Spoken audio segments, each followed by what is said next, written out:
자, 11번째 썰 가보도록 하겠습니다. 댓글 컨텐츠고 영상 제목. 전 혼자 사는데 거의 해먹어요. 한 번이 귀찮지 몇 번 하다보면 어렵지 않고 속도도 빨라져요.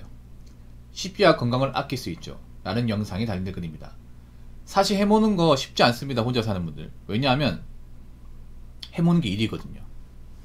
그래서 혼자 사는 분들이 이제 일하고 집에 오면 귀찮고 피곤하니까 보통은 배달시켜 먹습니다. 근데 제가 이런 뭐 집밥설 하면 무조건 해먹으라고 합니다. 무조건이 아니라 되도록이면 배달 음식보다는 평소에 해먹고 주말에 배달 음식 시켜 먹던가 그렇게 해라. 배달 음식이 주식이 되면 안 된다 이런 얘기를 엄청나게 강조합니다. 좀 잔소리처럼 들릴 수도 있습니다. 네가 뭔데 내 돈 가지고 내가 시켜 먹겠다고 하는데 네가 무슨 참견이냐. 예, 맞습니다.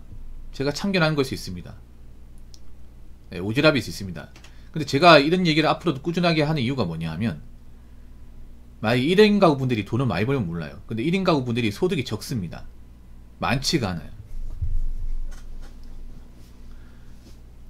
1인 가구 분들이 300 이상 버는 분들이 많지 않습니다. 세금 떼고 300 이상.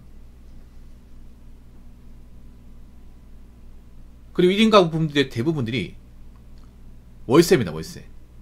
자기 집을 소유하고 사는 게 아니라 남의 집에 월세 내고 얹혀 사는 거예요. 매달 나가는 그 월세가 장난 아니게 들어갑니다. 월급이 적은데 월세 나가는 거예요. 그리고 배달 음식을 주식으로 먹게 되면 한 달로 그렇게 이제 계산했을 경우 생각보다 식비 지출이 큽니다. 이게 한 끼로 계산하면 별로 크게 느껴지지 않겠지만 이거를 매일같이 먹게 되면 한 달에 나간 돈 무시 못해요. 그러면 문제가 뭐냐 하면 돈은 버는데 식비로 많이 나가서 저축이 안 됩니다. 저축이 안 돼요. 아니 혼자 사는 분들도 열심히 돈 벌어서 저축해야 될 거 아니에요. 근데 월급이 많지 않은데 식비로 다 나가게 되면 모을 수가 없잖아요. 그리고 한 가지 더. 이 배달 음식은 제가 전에 얘기했지만 건강을 고려하지 않습니다. 그 배달 음식의 대부분은 자극적입니다. 자극적이라서 먹으면 맛있지만 나중에 소화하고 나면 탈나는 경우가 많이 있어요. 여러분들도 짜장면 먹으면 그 속이 도굴 아픈 분 많이 있죠. 치킨 먹으면 이제 먹을 땐 좋은데 다음날 되면 좀 장이 꼬이는 분들 있잖아요. 그런 분들 그거 있을 겁니다. 왜 꼬일 수밖에 없냐. 일단 기름기가 많이 들어가 있고 굉장히 자극적인 이제 소스가 들어가다 보니까 먹을 땐 맛있어요. 먹을 때는 다음날 고생해. 특히 저 같은 경우에 좀 매운 양념으로 먹게 되면 제가 매운 거 먹으면 좀 탈이 심하게 나거든요. 그래서 고생을 많이 해요. 배달 음식 먹고 나서 저는 좀 뒤탈이 좀 심하더라고요. 그래서 좀 잘 안 먹어요. 근데 그런 것들 주식으로 먹게 되면 당연히 장이 안 좋겠죠. 살도 찌고요. 만약 배달 음식 건강식으로 나오고 돈을 많이 벌면 먹으라고 합니다. 아니 일하나 바빠 죽겠는데 밥 해먹을 시간이 어딨냐. 뭐 돈 그만큼 버니까 식비도 조금만 더 내면 되겠네.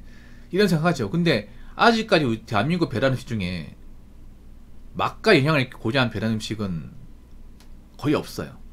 젊은 사람들이 좋아하는 게 뻔합니다. 중국집 맞죠? 치킨집, 햄버거, 피자 이런 거지 않습니까? 조리가 돼서 나오는 거.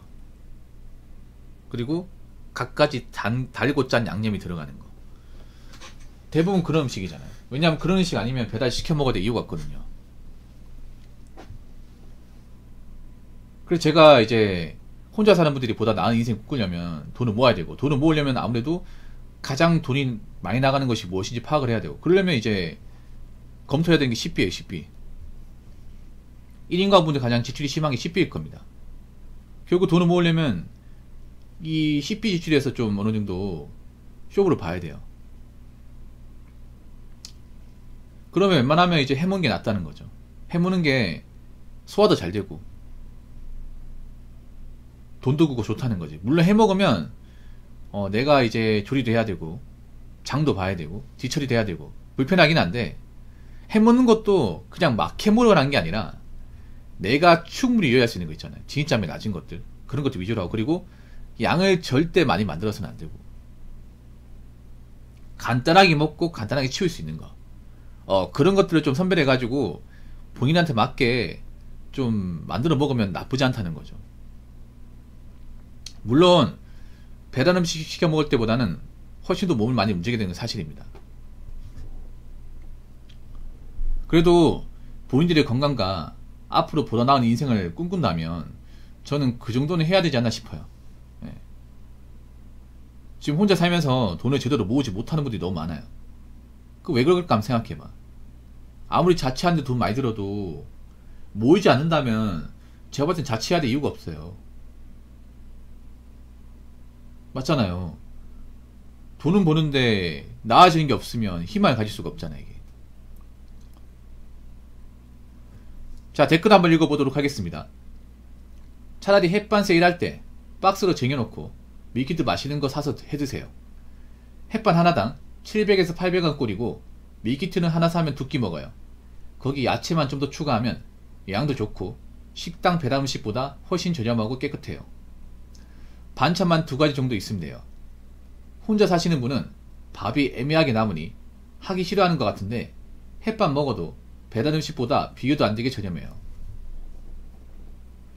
햇반이 나쁘진 않은데 햇반이 좋죠. 전자레인지도 데워 먹기만 하면 되니까. 배달 음식보다 낫다고 생각합니다. 근데 저는 장기적으로 보자면 웬만한 밥솥으로 밥을 해먹는 게 낫다고 생각합니다. 햇반도 나쁘진 않아. 근데 햇반도 엄청 유통기한이 있는 거고, 햇반은 이미 밥이 조리돼서 나오는 거잖아. 물론 이제 배달 음식 먹는 것보단 나은데 그걸 제대로 먹으려면 밥솥에 밥을 짓고 그 밥을 있잖아요, 소분해가지고 따로 보관해서 이제 벽 올 때마다 꺼내 먹는 거죠. 1인분씩으로.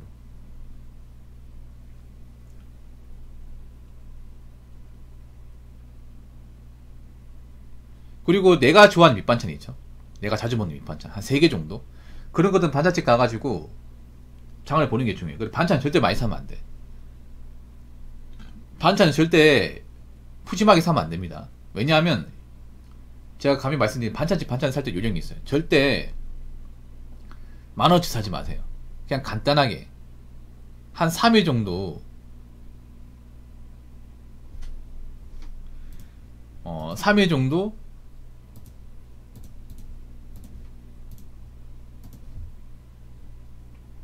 대여먹용으로 하셔야 돼요. 3일 정도.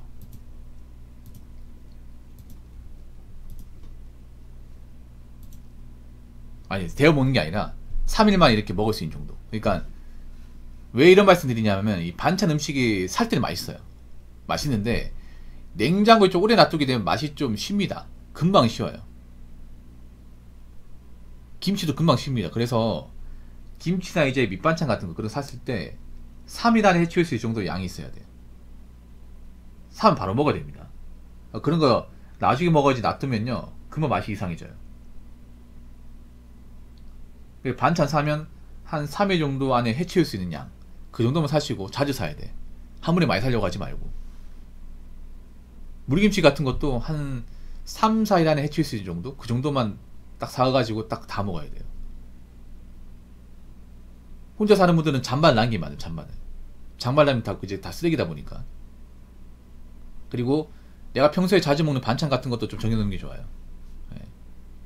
딱 내 정량대로 먹겠다는 각오로 하셔야 됩니다. 그리고 내가 간단하게 요리할 수 있는 게 무엇인지를 좀 메모를 해 놓으셔야 돼요. 후보군을 정해놓고 그걸 한번 실행해 봐야 돼요. 보통 요리를 안 하시고 두려워하는 게 실패할까봐, 맛없을까봐 그런 건데, 저도 요리를 잘 하는 게 아니에요. 근데 그 레시피 시킨 대로 하면 실패할 리가 전혀 없습니다. 유튜브 레시피대로 하면 거의 비슷하게 맛 나옵니다. 단지 이제 그 영상에 나오는 거와 깔끔하게 안 되겠지만 비슷하게 나와요. 맛은. 제가 다 해봤거든요. 다 해봤는데 맛은 먹을만해요. 간을 거기 시키는데 제대로 했다면 먹을만합니다. 실패한 적이 없는 것 같아요. 그래서 그냥 시킨 대로만 하면 뭐 음식 맛이 없거나 못 먹을 정도는 아니다. 그래서 간단한 요리 몇 개 정도 해보시는 걸 권장합니다. 그리고 1인분 양 정확하게 파악하는 거. 1인분. 혼자 사는 분들은 절대 양을 많이 만들면 안 돼요.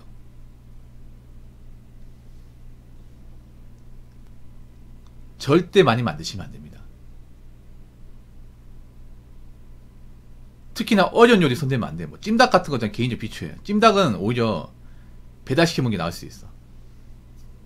찜닭은 해놓으면 양이 많거든요. 물론 한 마리긴 하지 양이 많아.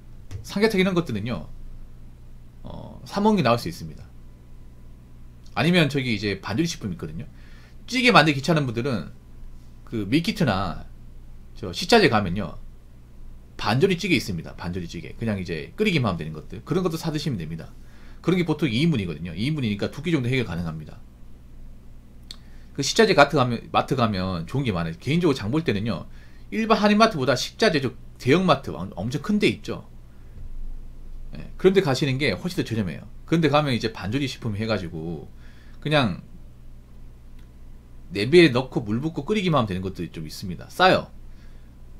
거기 보면 이제 갈비탕, 부대찌개, 해장국, 감자탕 파는데 보통 2,000원대 중반 정도 합니다. 예, 그걸 2끼 정도 해결한다고 하면 그렇게 비싸진 않을 거예요. 그래서 절대 양을 크게 키우시면 안 돼. 요리하실 때. 내가 앞으로 많이 먹겠지. 절대 안 먹어요. 그러니까 한 넉넉 잡아서 2인분 정도?